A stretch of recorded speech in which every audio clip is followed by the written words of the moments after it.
Good morning, praise Lord. Welcome to this video. இந்த வீடியோவில் நான் என்ன ஷேர் பண்ண விரும்புகிறேன்னா ஆவிக்குரிய வாழ்க்கையில் என்னுடைய இன்ஜினியரிங் டீச்சிங் கெரியரில் நான் நிறைய பாடங்கள் நான் கற்றுக்கொண்டிருக்கிறேன். அதில் வந்து நான் கற்றுக்கொண்ட முக்கியமான பாடம் நிறைய பேர் அதை கவனிக்க தவறக்கூடிய ஒன்றாக அது இருக்குது.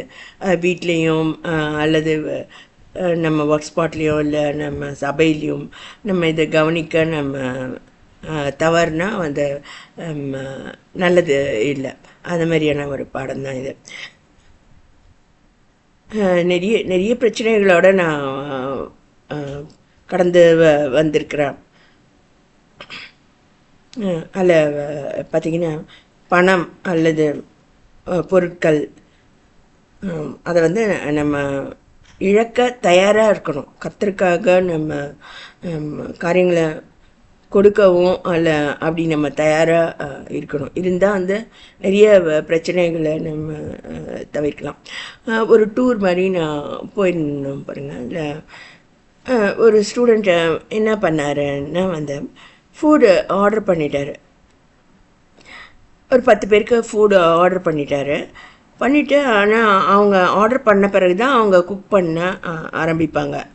அதுக்குள்ளே இவங்க என்ன பண்ணாங்கன்னா எல்லாருமே மற்ற ஃப்ரெண்ட்ஸோடு சேர்ந்து வேறு இடத்துல அவங்க சாப்பிட்டுட்டாங்க. ஸோ நாங்கள் வந்து அந்த ஹோட்டலில் நாங்கள் இருந்தோம். அந்த குக்கு வந்து எங்களை சண்டை போட ஆரம்பித்தார். என்னங்க இது, நாங்கள் இப்போ குக் பண்ண ஆரம்பித்த பிறகு இதுமாரி உங்கள் ஸ்டூடெண்ட்ஸ் வந்து வேண்டாங்கிறாங்க அப்படின்னு. ஸோ அதுக்கு வந்து அவங்க ஒரு 100 ரூபா கேட்டாங்க. நஷ்ட இதுக்கு வந்து நீங்கள் 100 ரூபா தாங்க அப்படின்னு அவர் சொன்னார். அப்படி இல்லாததுனால அந்த பசங்களை பிடிச்சி அடிச்சுடுவாங்களோ அப்படின்னு ஒரு பயமாக இருந்தது. ஸோ அந்த 100 ரூபாவை நம்ம கொடுக்கறதுக்கு தயாராக இல்லைன்னா பையன்கள் வந்து அடி வாங்குவாங்க. அதுமாரி அதுமாதிரி ஒரு சூழ்நிலை நான் பார்த்தேன். மாரி சில காரியங்கள் ஒரு 100 ரூபா நம்ம கொடுக்கறதுக்கு தயாராக இருந்துட்டோம்னா நம்ம நிறைய பிரச்சனைகளுக்கு வந்து நம்ம எஸ்கேப் ஆகிக்கலாம். அதே போல் நிறைய சாரீஸ் எங்கேருந்தோ நான் வாங்கிட்டு வந்திருக்கேன். பெங்களூர்லேருந்து வாங்கிட்டு வரேன்னு வைங்க. ஒரு 4 சாரீ இருக்கு அப்படின்னா வந்து அம்மாவோ இல்லை யாரோ கூட இருக்காங்க வந்து ஏதோ பர்டிகுலர் சாரீ நமக்கு பிடிச்சதை அவங்களும் கேட்குறாங்க அப்படின்னா நம்ம கொடுக்க வேண்டியதாக இருக்கும். அப்படி கொடுத்துட்டா நம்ம நிறைய பிரச்சனைகளுக்கு தப்பித்து கொள்ளலாம். அதுமாதிரி நமக்கு பிடிச்ச ஐட்டத்தை வந்து நம்ம வேறு யாருக்கோ நம்ம விட்டு கொடுக்கணுமா இருக்கும். கர்த்தருடைய ராஜ்யத்தில் வளர்ந்து வரக்கூடிய காலங்களில் நிறைய தடவை நான் பார்த்துருக்கேன். நிறைய பணங்கள் வந்து இனிஷியலாக வந்து சம்பளமே வந்து கம்மியாக தான் இருக்கும். 2000 அப்படி தான் இருக்கும். ஏதோ ஒரு 4000 5000 நம்மக்கிட்ட இருக்குது அப்படின்னா வந்து என்னோடய வீட்டில் இருக்க மற்றவங்க வந்து அதை எடுத்துகிட்டு போய் காணிக்க போட்டுறத நான் பார்த்தேன். விதவுட் மை பர்மிஷன் அந்த மாதிரிலாம் நான் அனுபவிச்சிருக்கேன் ரொம்ப. ஸோ பண இழப்புகள் அதுக்கெல்லாம் நம்ம வருந்தணும்னு ஆரம்பித்தா அதுக்கு முடிவே இருக்காது.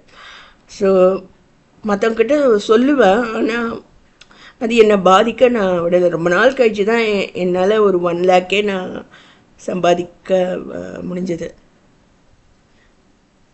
அதுக்கப்புறம் கர்த்தருடைய கிருபையினால் நான் வீடெல்லாம் கட்டி ஒரு சிறு பேங்க் லோன் வாங்கி நான் வீட்டை கட்டி குடியேறதுக்கான கிருபைகள் எனக்கு கர்த்தர் கொடுத்தார். ஏன் சொல்கிறேன் அப்படின்னா அந்த பணம் நகை அல்லது புடவை அந்தளவுக்கு தான் நிறைய பேர் சிந்திக்கிறாங்க.